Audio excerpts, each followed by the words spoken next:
warm welcome to the Canada News with your host Divya. Now let's take a look on the headlines.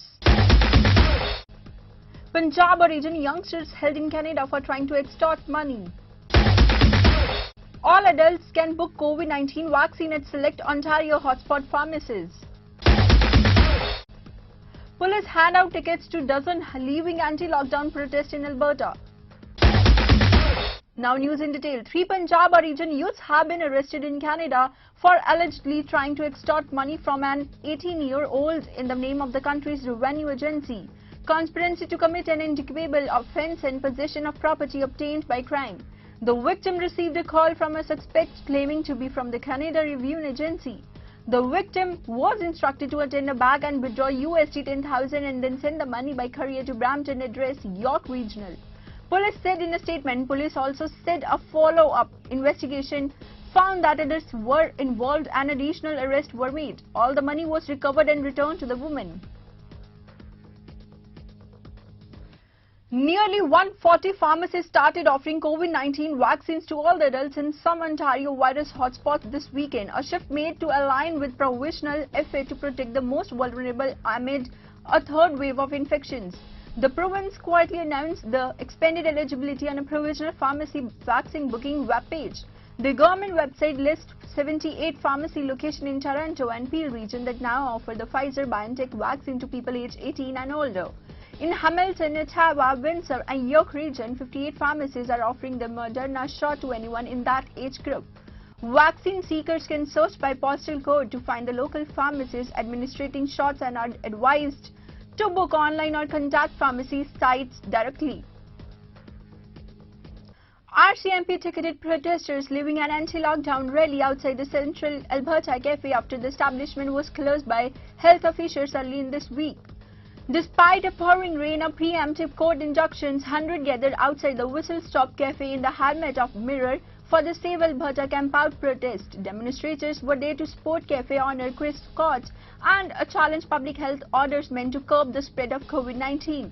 A spokesman for the RCMP said the officers took the first 3 hours to protest, to educate demonstrators on COVID-19 regulations and notify them they were contravening the injunction. Alberta Health Services said after hearing about plans for the protest that the provisional government would take legal actions that would allow RCMP officers to use reasonable force in arresting and removing any person at the rally who contravenes public health orders. Canada skips Olympic gymnastics qualifier over COVID-19 fears. Canada will skip at last chance gymnastic qualifier for the Tokyo Olympics next month in Rio over COVID-19 safety concerns. Officials announced Gymnastics Canada will not send a team to 2021 Senior Pan American Championships in Brazil on June 4 to 13, passing up a chance to qualify one more gymnastic in men's and women's artistic events and individual or group in rhythmic competition.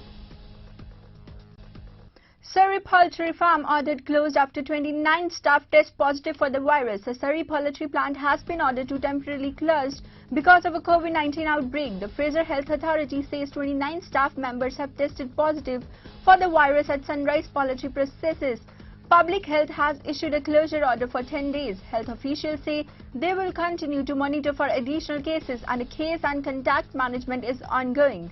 Those identified and cases at close contact have been instructed to self-isolate. The Canadian Food Inspection Agency has said there is no evidence to suggest that food is a likely source or route of transmission for the virus. At this time, Fraser Health says there have been no reported cases of food or food packaging being associated with the transmission of COVID-19 and there is no recall of chicken products and distributed from this plant. Canada's Chief Public Health Officer reminded Canadians that even those who are fully vaccinated remain susceptible to COVID-19. Dr. Theresa Tam said the risk of asymptomatic infection and transmission is so far lower for anyone who receives 2 shots of the Pfizer-BioNTech, Moderna or Oxford AstraZeneca vaccines. But it's not absolute. There's reduction in your risk of transmission, but it does not necessarily eliminate your risk of transmission, she said. Adding that the danger dials down especially after the second dose. Theresa Tam added young people who often work in frontline or essential services and sit at the bottom of vaccination priority queues now have some of the highest case rates and can transmit the virus despite showing no symptoms. Addressing a press conference on Parliament Hill, Leader of the Opposition Aaron O'Toole targeted the federal government during the third wave of coronavirus in Canada. He said that during the third wave in Canada, 2 lakh Canadians lost their jobs. He lashed out at the Prime Minister, saying that neither the full vaccine had been provided in the province nor the new strain had been stopped. Today's jobs numbers are a massive letdown for Canadians. 200,000 Canadians have lost their jobs as a result of Justin Trudeau's third wave. For months, as provinces pleaded for more vaccines, Justin Trudeau came up short and categorically failed to keep COVID variants out of Canada. Mr. Trudeau has failed to keep our border under control for over a year, and he failed to secure vaccine supply needed in January and February. This is what Mr. Trudeau's third wave looks like. It means tens of thousands of job losses in sectors like retail, accommodation and food services, information, culture, and recreation. These losses have very real consequences for Canadian families. In countries like the United States and the United Kingdom, cases and hospitalizations are dropping. Businesses are opening. Restaurant patios are busy, and fans are returning to watch in-person sporting events. This morning, we learned that the United States gained 250,000 jobs in April as their economy reopens. That is happening because sufficient parts of their population are vaccinated. Our job losses were avoidable. We are in the third wave of COVID-19 and of job losses because of the Trudeau government's inaction and incompetence. Canadians will continue to feel let down as long as Mr. Trudeau is left in charge of our economy. Pour protéger l'économie canadienne, les conservateurs vont mettre en œuvre le plan de rétablissement du Canada. Nous allons récupérer des millions d'emplois dans les secteurs les plus touchés par la pandémie, en plus d'aider les personnes qui souffrent le plus, comme les femmes et les jeunes. To secure the Canadian economy, Canada's Conservatives will implement Canada's recovery plan. Mississauga Malton MP Deepak Anand lauded the services rendered by the youth to the community. He thanked the youth and volunteers for their tireless service during COVID-19. He said that COVID has affected not only physical but also mental health. To avoid this, we must help each other. Hi, this is Deepak Anand, your member of Provincial Parliament from Mississauga Malton. This is National Youth Week, and I want to take an opportunity to thank all the youth across the province, and especially in my riding of Mississauga Malton, for stepping up during COVID-19. Your grocery runs for seniors, medicine deliveries to the neighbors, volunteer shift at the vaccination clinic have been noticed and appreciated by the community. We cannot thank you enough for this. You are true heroes. Your generosity and community ethics are remarkable. COVID-19 has impacted our youth's mental health, and I want to tell you, facing challenges, you're not alone. We are here to help. Asking for help does not mean weakness. Standing up actually is a sign of strength. We are one big family, and by supporting each other, we will overcome this pandemic. If you're looking for any help, please feel free to call Kids Helpline at 1-800-668-6868, and for university students, Good to Talk at 1-866-925-5454. Always remember, help is available. So to all the youth out there, thank you for your service during these tough times. Better days are just around the corner. Happy National Youth Week. Thank you so much. Nova Scotia Premier Lion Rinken sheds light on the latest status of the COVID in Nova Scotia.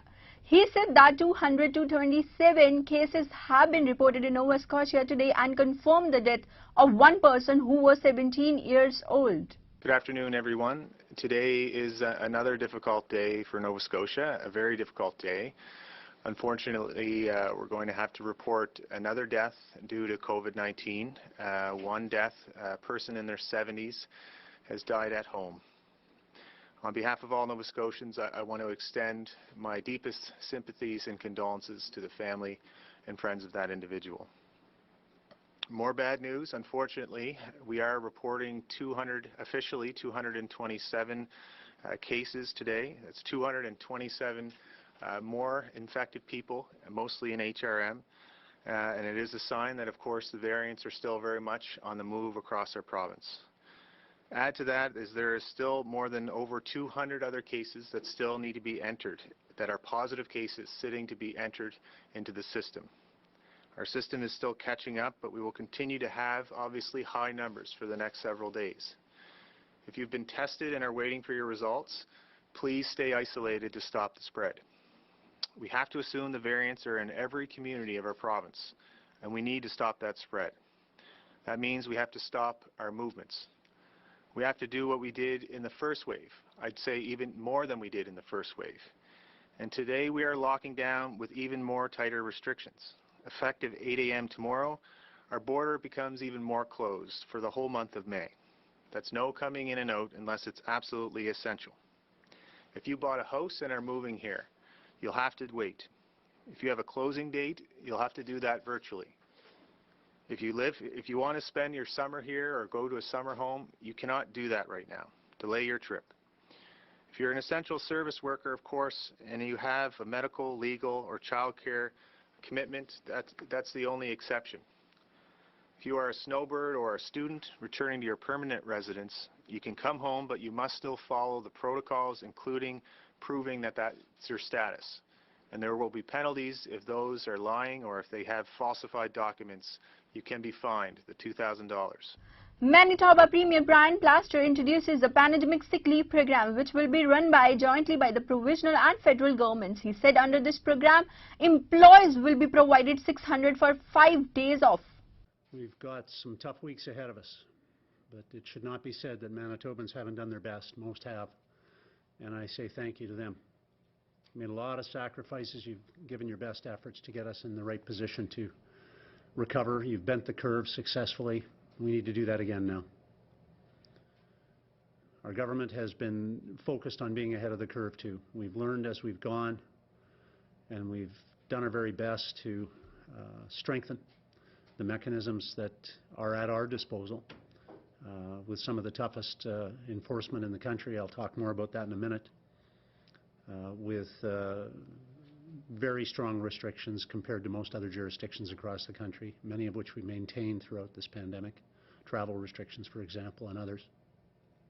We continue to look to do our best to keep ourselves safe and to keep our health system safe. But the reality of COVID and that third wave is imposed on us now, belatedly. We were, compared to most other jurisdictions, doing very well, but we are now, though we've delayed the advent of this third wave, it's here. Today I want to talk about three things, three steps that we're taking, I guess in a general sense to reward good behavior and encourage it, and to address some of the less than respectful behavior that we've seen. I want to start with enforcement. As a government, we're continuing to target our enforcement efforts where needed. We've developed and implemented some of the toughest measures, but those measures have to be enforced. They don't work unless people abide by them, as we're seeing in some cases. We're the only jurisdiction in the country that publicly reports on our enforcement efforts every week. And our multifaceted enforcement strategies have focused initially on public education, and we continue to make every effort to. So that's all we have in this edition. Thanks for watching. Stay tuned for more updated news.